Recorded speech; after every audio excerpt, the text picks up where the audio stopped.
Hi guys, another video, another day. Today I'm doing this video installing the electric trim tabs. As you remember last year I installed these self-adjusting trim tabs.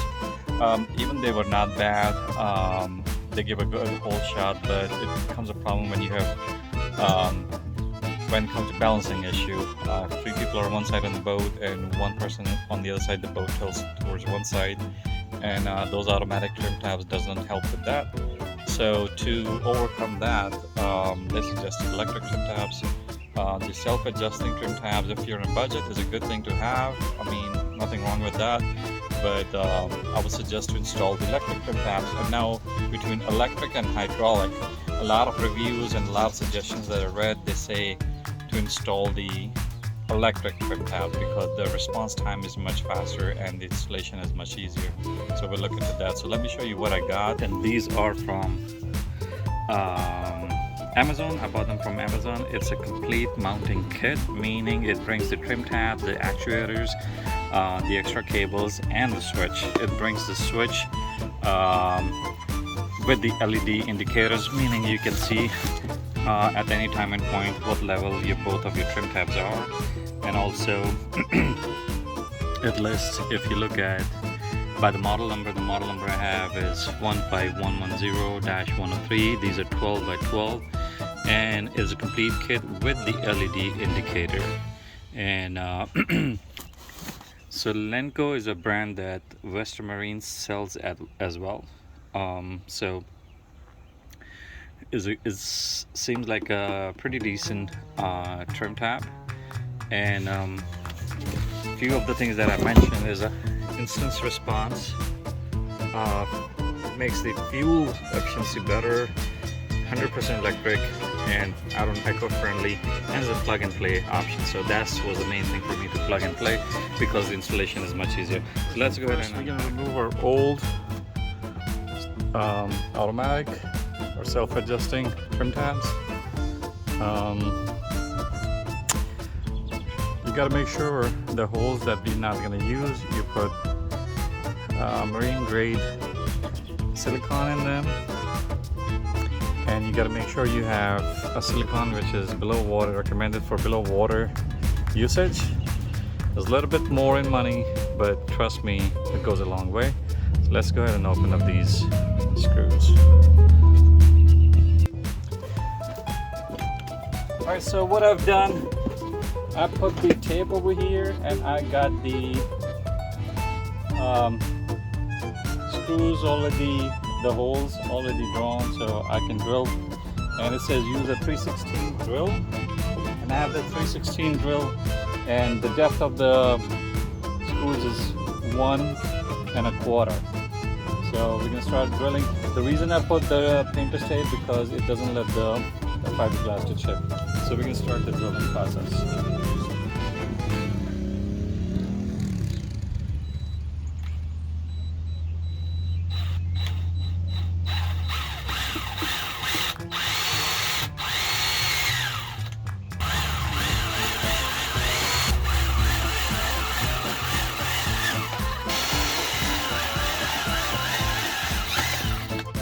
So we got our holes.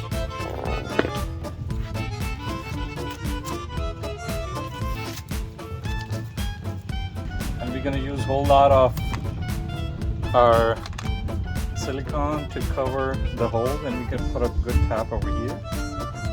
See, with using the good drill bits and the painter's tape, the holes are really nice. It doesn't chip the fiberglass, and that's a good thing.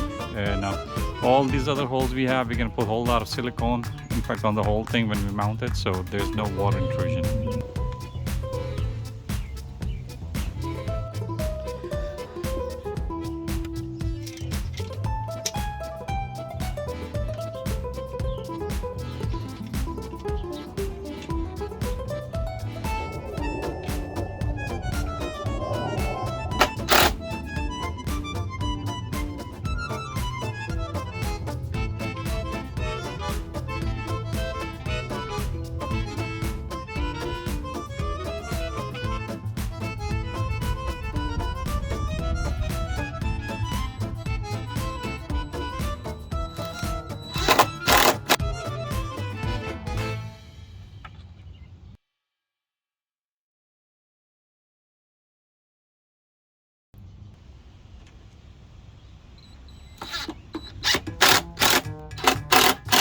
Fellas, here's the update. You see I installed it. I was messed up on one screw over here, it broke, and the other one here, so I drilled new holes and covered those. And as you can see, lots of silicone is better than less silicone. No water intrusion. I'll give you a bigger picture. You see how it looks. And I'm gonna clean this thing up. It needs cleaning, but as you can see how I installed. And now I'm gonna move to the second part, and I'm gonna install this on the other side. Then I'm gonna come install the actuators and all that. All right, the other side got installed as well. If you see, this one is done too. And I need to install the actuators and drill holes in the transom. So you gotta measure actually from inside first. You know, if you drill a hole, it's gonna go through, and you would be able to pull the wires. So you need to measure from inside the depth and then measure from outside, just to be sure before drilling any holes. And my transducer, I have to move a little bit because these ones that I installed, these are 12 by 12 as compared to my old ones that were 10 by 10. Connected the lower part with the screw, and now we're going to connect the top part.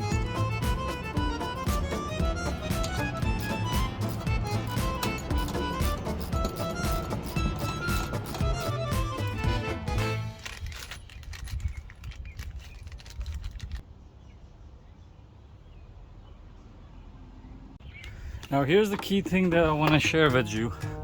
According to the installation guide, your trim tab should be 3/4 higher than the surface for you to mount it properly, meaning there's a 12 by 12, and starting from here,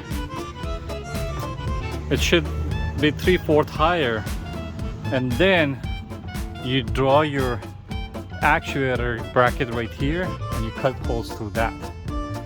So that's the key thing to remember. So what I was trying to show you is this diagram right here.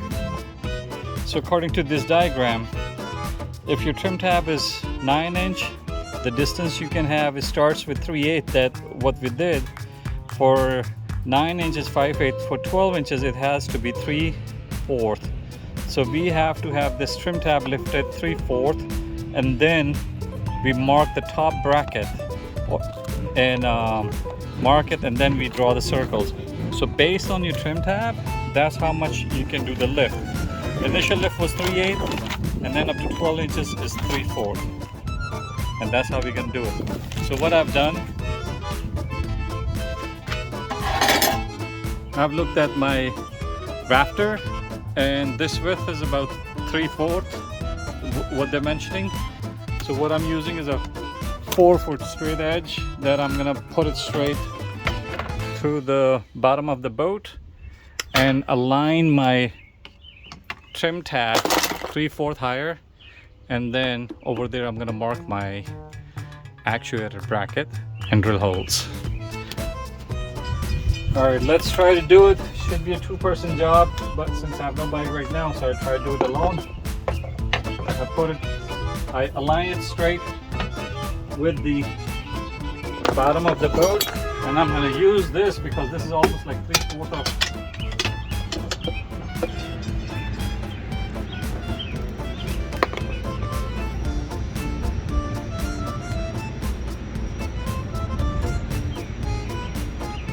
It's a little difficult, but it's done. Alright, so here what I'm doing is I got everything in, I drilled the holes. Now I gotta tighten up the screw.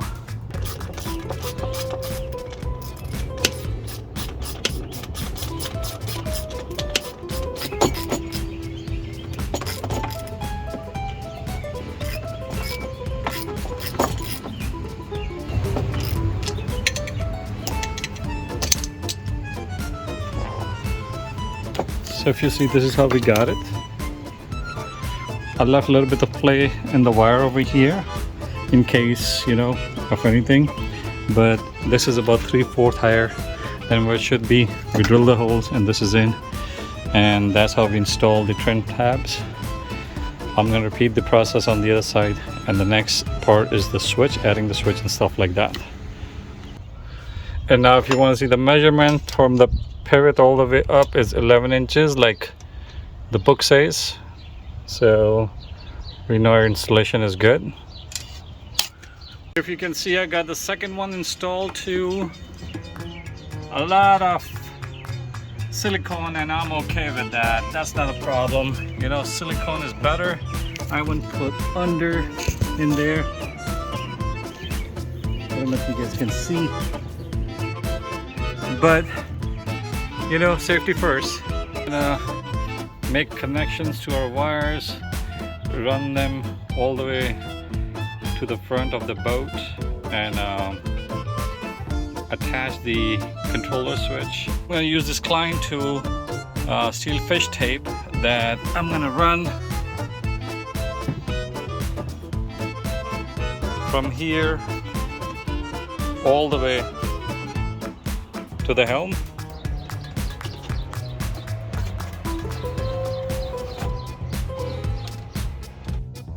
So here's what I did for the port side. What I did, I marked my wire with the black tape, so I know this is the port side and the other one is going to starboard side.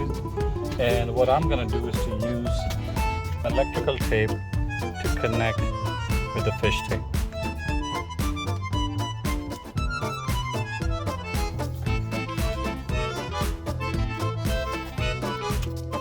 So now I got this. All I got to do is to pull from the other side.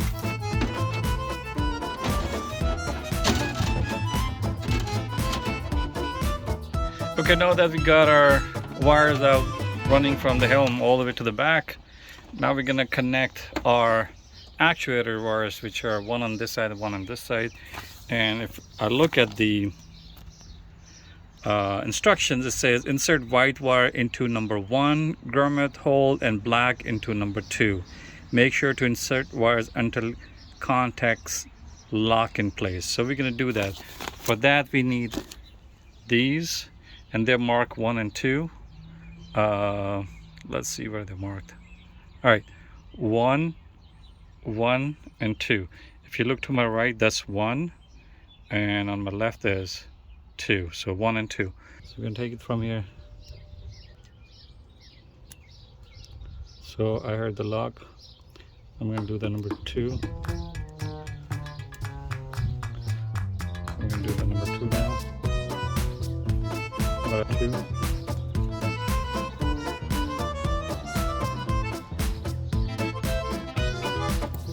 Okay.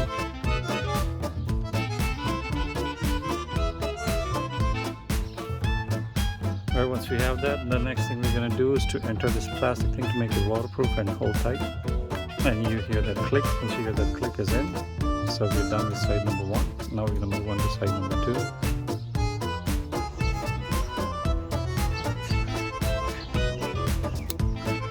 Alright, I heard that click. It's all the orange thing on it.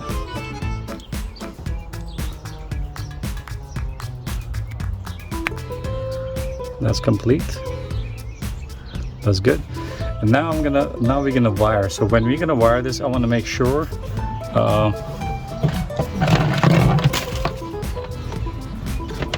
like this whole connection is accessible wherever I'm gonna install it. Meaning, if I need to disconnect this or open this, is accessible easy. So I'm gonna mount it somewhere close here where I have easy access to it. So this is my port side connection. I'm going to connect port side with port side. So this is starboard side. Once it clicks, is installed, is in. So this is the starboard side, the other one is port side. Now we're going to drill a hole. So the hole, it says it has to be, 2 1/16, which is about 52 mm. I open up my gauges. Okay, here's the update. Installed the Lenco switch next to the ignition switch and ran the wires. Looks like a mess, but I'm going to organize everything. And now I'm going to connect the orange wire. So when the switch is turned off, the tabs can go to their regular spot. Alright fellas, the trim tabs are installed. I did that. So what I end up doing is to connect the 12 volt and then I installed the switch. About the connections, what I did, I ran the 12 volt like the book says, with a 20 amp switch, right? And then the orange wire I connected with another switch right here. So when I'm running my boat, I can turn this on, the trim tab come on, I can adjust them, and then when I come back I can just turn this off and the trim tab go back to the original position or the starting position, right? So that was easy. I was thinking it might be difficult to do the connection, but it was a breeze. So fellas, here how the boat looks like. See, I cleaned it completely. With that being said, I'm gonna end this video. I hope this video somehow is gonna help somebody. I did not collect a whole lot of information or show and tell how I did it, but whatever I could capture, I put it in there. Hopefully it helps somebody. And if it does, please click on like and subscribe and become part of this small YouTube channel. We'll meet again sometime soon somewhere. Take care and bye-bye.